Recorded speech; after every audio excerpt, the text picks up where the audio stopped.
Welcome to New Hampshire's Business. I'm Fred Coker. Dogs and cats and horses and animals in general are a key part of the lives of most of us. So, when reports of animal abuse in New Hampshire continue to make news headlines and the New Hampshire legislature considers a bill on the subject, the question is whether New Hampshire is doing enough to address the issue.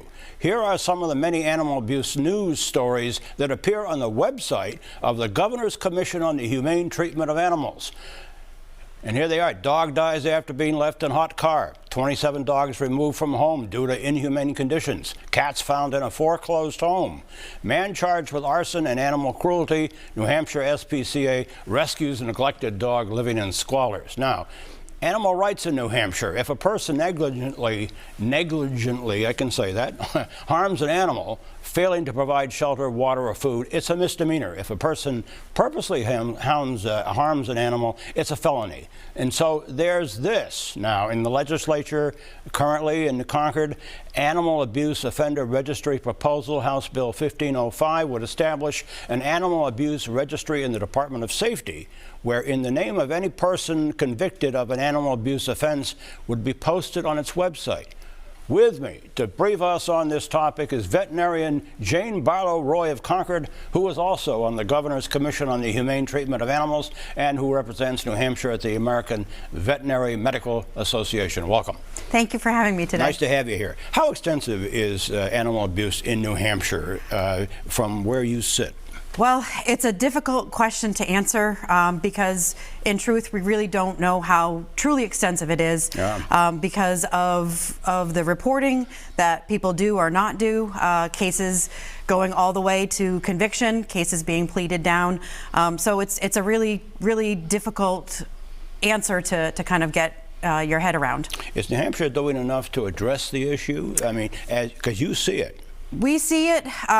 You know, I know we mentioned it on the commission. We put those that information up on the website so people are more informed.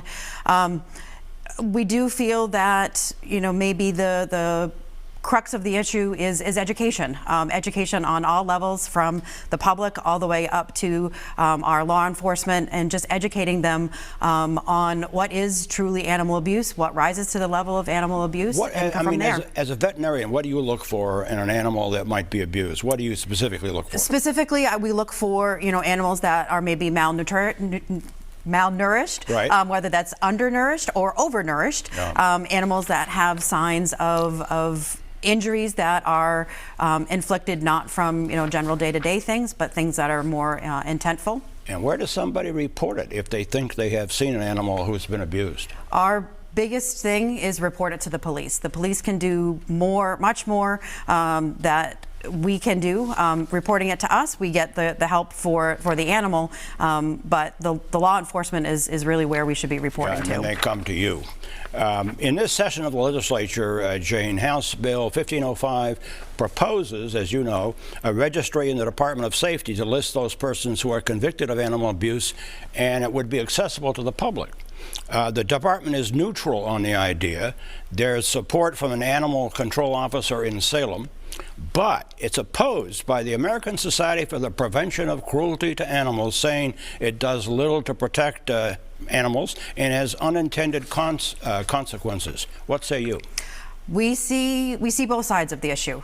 We see that there may be some positive things coming out of this, but we also kind of agree with the SPCA in that there are unintended consequences of data breaches, invasion of privacy, and, you know, we're not quite sure if this is something that, you know, will truly, you know, benefit animals. Yeah. Finally, changing subjects. For those who are acquiring an animal right now, what should they look for? Biggest thing is to be a well-informed consumer. We want to get animals from areas that we feel comfortable with, that we say these are good actors, these are animals that are well taken care of, whether that be a breeder, whether that be a shelter, whether it be a rescue. You know, just be mindful of where you're getting your animal from, and if it does have issues when you take it home, maybe those places should be reported to law enforcement. And finally, real quick, the New Hampshire SPCA reported this week on Channel 9, in fact, it took in more than 100 animals in 4 days. There's something going on with people returning animals. Anyhow, if you are in for an animal, you want to acquire one, go adopt one this week. And Jane Barlow-Roy, who is with the Silly Animal Clinic in Concord and on the Governor's Commission on the Humane Treatment of Animals, thank you. Thank you very much for having me. Nice to have you. If you missed part of this briefing, you can go to WMUR.com, where it will be posted all this week.